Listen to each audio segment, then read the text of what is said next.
I was raised to become a greedy gold digger. But once you hear about my story, you wouldn't judge me for my choices. Hi, I'm Beth, and ever since I was born, I often slept outside motel room doors while my mom was working inside. On such nights, at least Mom was able to buy me a warm dinner. Other nights, we would break into people's houses, and when I say we, I mean me. Mom always said I was a minor and couldn't go to jail, so she made me climb through open windows at night and steal whatever I found. One time I accidentally woke up this scared little girl. She was about to start screaming, but I'm a good liar and told her I was the Tooth Fairy. I said, "If you tell anyone that you saw me, then I'll make all your teeth fall out." The following night I came back to visit her, this time with a little Tooth Fairy crown. I told her to bring me some food from her fridge. We ate some cornflakes together, and then I asked her if her mom likes to wear jewelry. She nodded, so I asked where it was hidden. She made a sign to follow her, and together we crawled into her parents' bedroom. But when she opened the drawer and it made that squeaky noise, her dad woke up. "What are you doing there?" "I'm helping the Tooth Fairy." "Oh, it's the middle of the night, and put Mom's bracelet back down." She crawled into her parents' bed, and I used my chance to grab the bracelet and crawl out. I had no idea if it was worth much until I got out of the house. Only then I saw that it was a real diamond tennis bracelet. We later sold it for $4,000, which was more than we've ever had before. But Mom spent it all on drugs, so that kinda sucked. Things got worse when Mom started dating one of her clients. Yes, we were allowed to stay in his apartment, but Mom started to completely lose it. I woke up one morning and saw Mom sitting and watching me with her eyes super wide. I said, "You're scaring me, Mom. And you look just like your dad." What? I thought you didn't know who my dad was." "Oh, I know. We can go visit him right now if you want." "Well, I think you're on drugs, but sure, let's get some fresh air." Right as we leave the house, Mom walks over to a mother and her baby, leans over the stroller and pukes right on the poor little thing. The mother completely loses it and starts beating my mom with her handbag. I felt so bad because there was nothing I could do for my mom. She probably needed a psychologist, but I had no money for one. So I just packed my bag and left her, hoping that someday I could get her some therapy. I decided to walk into the richest neighborhood of my city and knock on doors. "I'm looking for a job. I'll do anything," I said, and this old lady took pity on me. Her husband had just died, and she must have been lonely. Meanwhile, I was a street kid, a savage. The woman gave me shelter and food, and in exchange I helped a bit with the housework and robbed her left and right. Had I been smarter, I would have treated her well and made sure to get her inheritance. But I was a fool and got addicted to the good life. I spent $1,000 each month on clothes alone and made friends with other rich girls from my neighborhood. It was a fancy life, but when I turned 18, the old lady had enough of my behavior and threw me out. I was unwilling to go back into poverty and asked around if any of the other neighbors needed a babysitter or maid. Sure, I was uneducated and not anyone's first choice, but I had heard rumors that one of the neighbors was not getting along with his wife anymore. So I knocked on his door and said, "Hey neighbor, I'm really in need for a job because my grandma just threw me out. Are you looking for a babysitter?" "No, not really." "Are you sure?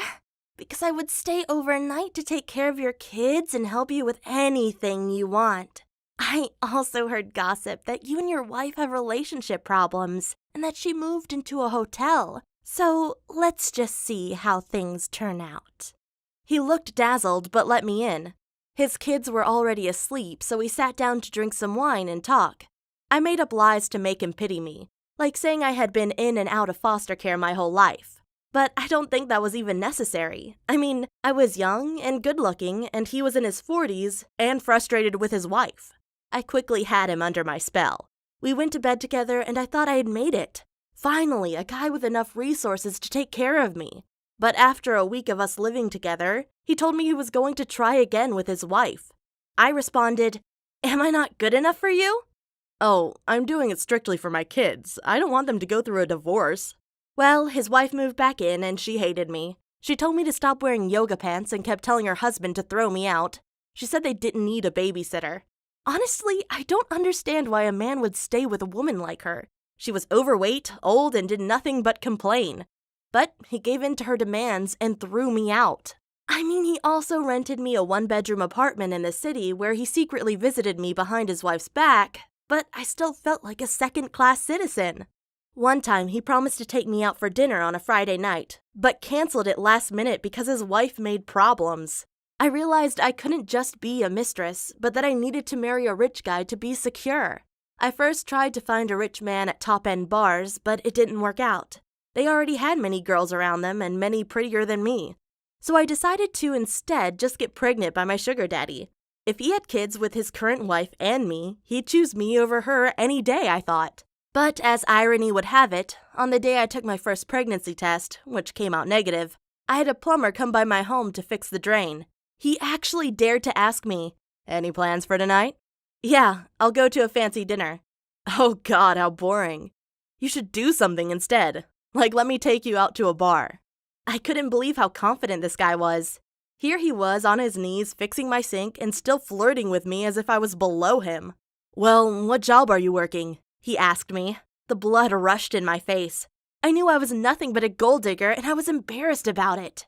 "None of your business," I replied. "Well, can I come back tomorrow? The sink isn't fixed yet?" "Oh, it's fixed, but I'm curious about you. You talk like a girl from the streets, but live in this nice place? I want to know your secret." You know when you sometimes just get along well with someone? That's how I felt with this guy.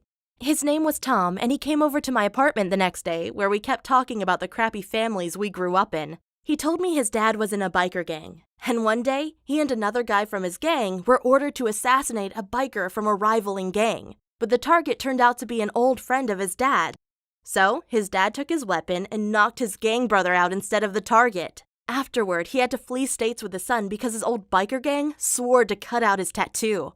I could quickly tell that Tom and I had lots of things in common. Not just our drug-addicted parents, but we both grew up poor, and that shapes you in a certain way. When he took me to his apartment, I saw cockroaches crawling across the floor, and he only had a mattress. Sure, I had grown up in similar bad conditions and didn't want to go back to it, but next to Tom, I felt like I could be myself. Money didn't seem so important anymore. When I told him that I had a sugar daddy, he even called me smart for making such easy money. He didn't judge me, and I soon realized that love was more important to me than financial security. So I dropped my sugar daddy and started dating Tom. I was sure everything would be perfect. What I didn't know was that feeling of being in love can blind you. Sure, Tom was a fun and charismatic guy, but also very irresponsible and unambitious.